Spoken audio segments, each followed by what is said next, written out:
Hey everybody, welcome back to another story.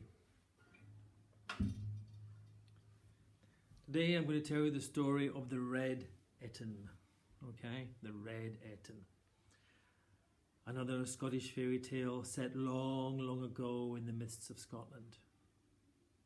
A long time ago in the mists of Scotland, back in those days, there were two ladies. They were widows. They didn't have husbands anymore. Their husbands went off long ago to fight in the wars far away. Sadly, they never came back. And one of these ladies had two grown-up sons, two children who were boys. They were about 17, 18 years old. And the other one had a daughter who was about a similar age. And because they'd grown up together and they'd grown up in houses that were close by to one another, they were great friends. Well, one day it came to pass that the oldest boy said to his mother, Mother, I'm 18 now, it's time for me to go out into the world and, travel and make my own way in life and maybe settle down somewhere and, make my fortune, or who knows what might happen to me. It's time for me to go.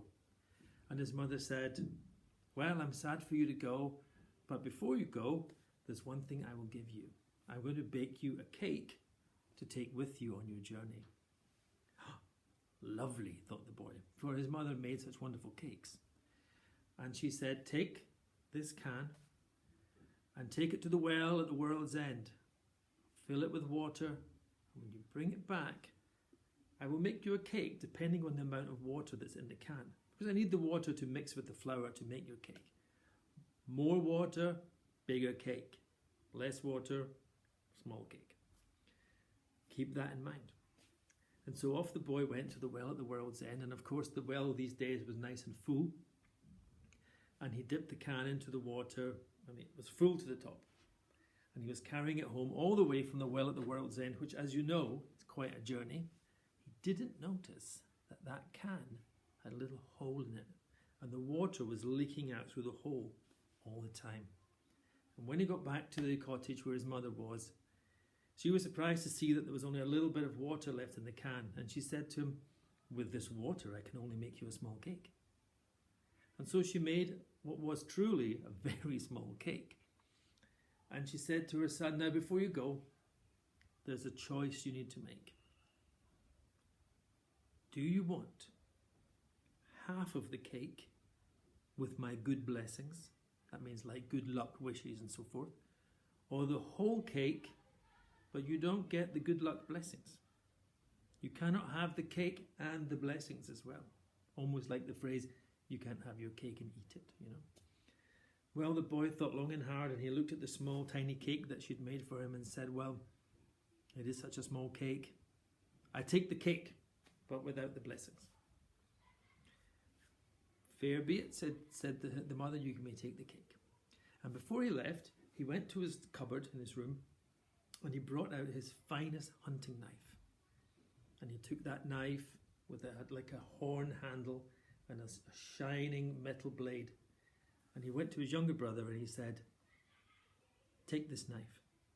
You will find that the blade will shine like silver for as long as I am well. If something bad should happen to me, you will notice the blade immediately turn to rust. And his brother took the knife and said, I will look at this knife every day, brother, to check that you are okay. And then off went the oldest son off into the world. And he travelled uphill, down dale, through the forests, over the rivers, into the woods and onto the hills. And he came across an old man. And the old man was a shepherd. Okay, so he had a whole flock of sheep. And the old man was all bent over and he was looking after the sheep. And the young boy said, old man. And the old man said, yes! And the young boy thought, well, he's a shepherd. Maybe whoever owns these sheep could also employ me as a shepherd. Then I would have some money and somewhere to stay. So he said to the old man, these sheep, yes. Who do they belong to? And the old man answered with a rhyme.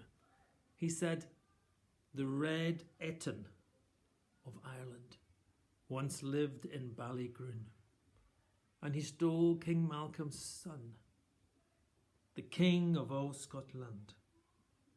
Okay, so something called the Red-Etin has taken the son from the King Malcolm.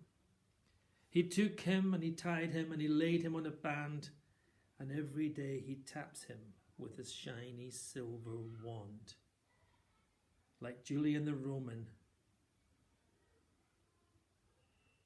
there is no one that he fears. So he's got this son of the King of Scotland. He fears no man. He keeps the son somehow tied up and he touches him with a silver wand.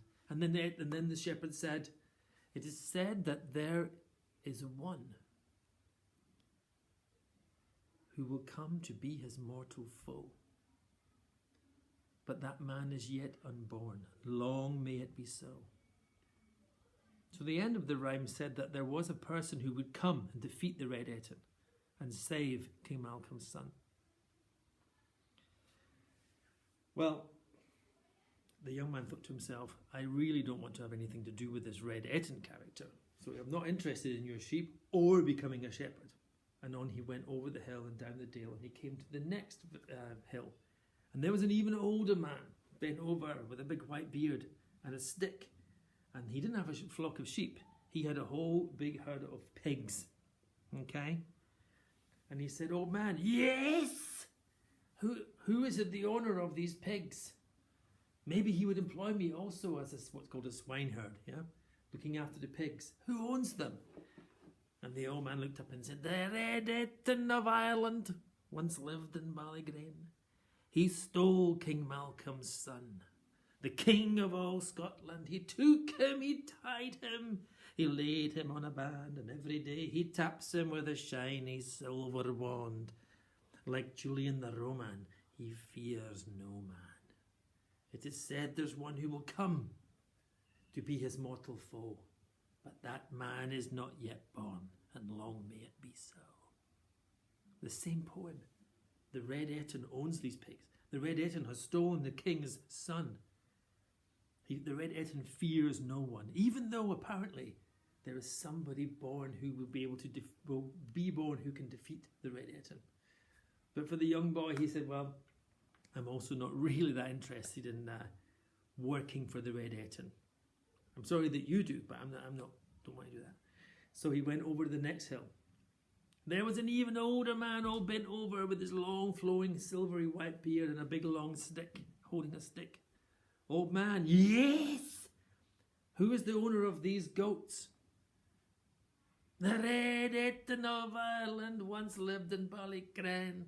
He stole King Malcolm's son, the king of all Scotland. He took him, he tied him, he laid him on the band, and every day he taps him with a silver, shiny wand. Like Julian the Roman, he fears no man. It is said one will come to be his mortal foe, but that man is not yet born, and long may it be so. The same story. They all belong to the Red-Etin. And so the young boy said, well, okay, I'm not interested in working for the Red-Etin. I'm going to cross the hill to the next. No, don't be careful if you cross that hill, said the old man.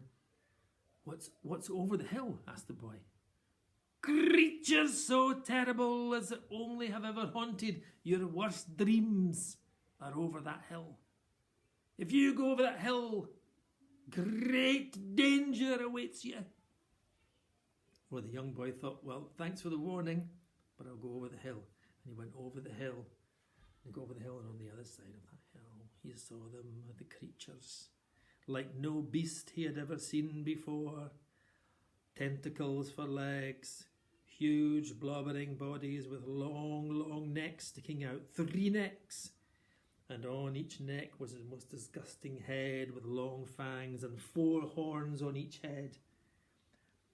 And all at once, all the heads and all the beasts turned to look at him, and their eyes were glowing fiery red. Well, the boy had seen enough. In a panic, he turned and he ran. He could hear the beasts coming after him, their horrible tentacles slapping on the ground. But as he ran faster and faster, he ran away from these beasts. And he ran further and further into the woods. Brambles and stinging nettles were catching on his clothes, and he was pushing them off and ripping them off. His hands were being torn, there was blood on his hands. And he finally came to a huge castle where the drawbridge was down, the portcullis was up. And he ran in and ran in. And he ran through the courtyard, and he opened a door and he slammed it behind him, and he ran down a corridor, and he found himself in a kitchen. He looked around.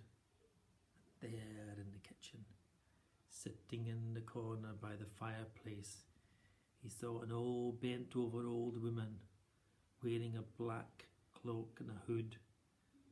And she had in front of her a basket of eggs. And she was taking the eggs out of the basket and placing them carefully, one at a time, into a box on the shelf. And the young man decided he would speak to her. And that's as far as I'm going to tell the story of the Red-Etin for today. Tomorrow you can find out something more about the lady with the eggs, although I suspect you probably already know who that is, and what happens next in the story of the Red-Etin.